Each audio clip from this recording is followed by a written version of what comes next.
Alright, good evening race fans. Scooter's Garage, SCR Performance coming at you live once again from the shop. And we are back on air. And we are continuing our forensic teardown of the Pontiac 301 from a couple nights ago. And we've already, let me turn the camera around. So remember we pulled the valve cover, we showed you all the silicone underneath it, the silicone down the side, silicone down the water pump. Well, we're getting ready to pull the water pump and see what's going on. And there's two broken bolts. That was already broken. They were actually JB welded or welded inside there. That is not how you fix a problem, guys. That's not how you build a motor. That's not how you install gaskets, install a water pump. That's just not how you do work. All right. So let's get our handy dandy Scooter's Garage shop knife. Huge shout out to our friends at Mike's Damascus Knives and Michael Peterson. These little guys, everybody, this is like the ultimate chop knife, the ultimate little tool. So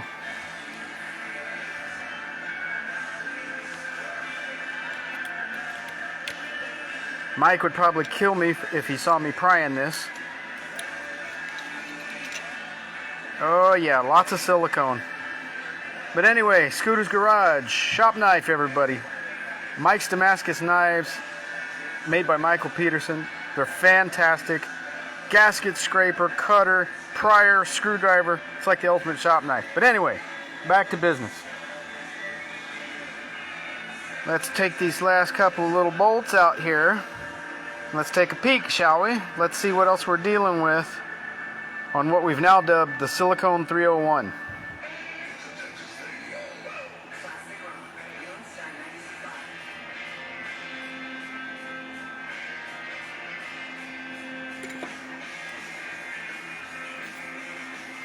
All right, so we've got the pump free. And first thing we notice is the weep hole. It's got some traces of leakage. And the weep hole, for those that don't know, that's how you can tell a bad water pump. Or one of the ways, anyway. So, let me grab a light.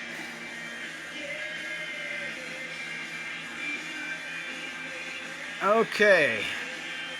So you can see we've got silicone partially blocking one of the water passages. There's just silicone everywhere.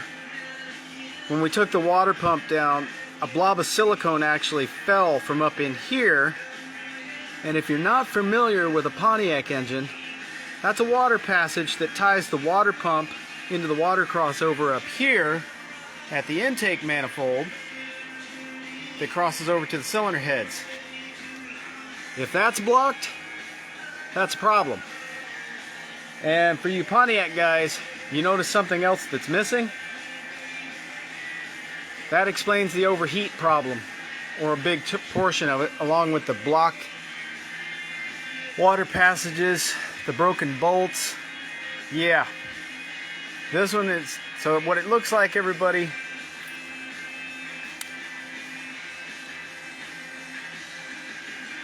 they couldn't get it to seal up because they broke the bolts.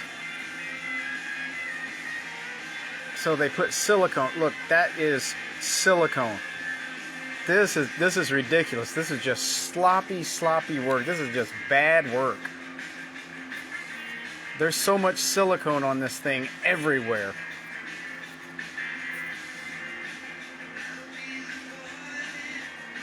That's almost pure silicone. There is a remnants of a gasket in there, but you can see how much silicone that they had that was on this thing. That's just really bad work, really slop work.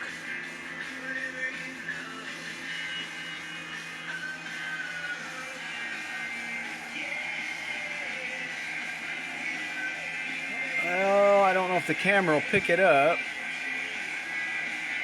but at least the water passages, they're rusty, but they're clean, it looks like, at least on the front part. But There's actually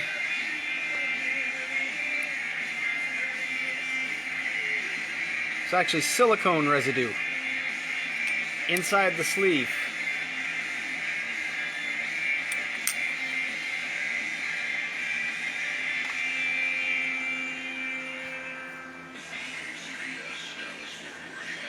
There's your hot running, guys.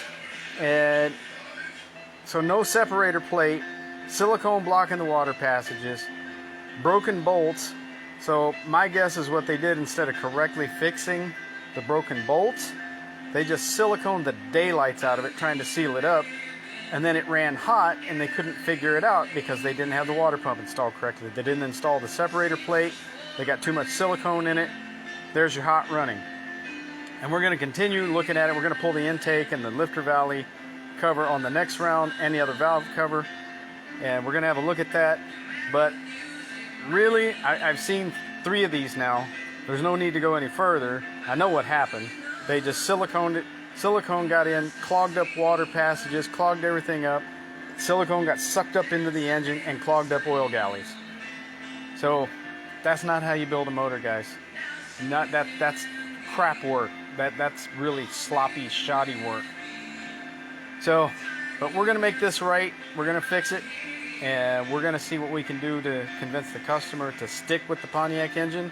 Because like I said on the previous video, now because of a bad builder, this is just, bottom line, this is bad work. Because of a bad builder, now the customer has his mind made up that Pontiac engines are junk, just like I said on the previous video. And that's not the case, everybody. That's just not the case. It's not the engine's fault. This is the work of a bad builder. Scooter's Garage, SGR Performance. Give us a like, comment, or follow, or D, all the above. Let us know what you'd like to see. And stay tuned for the next round of the forensic teardown on this little Pontiac 301. Thanks for watching.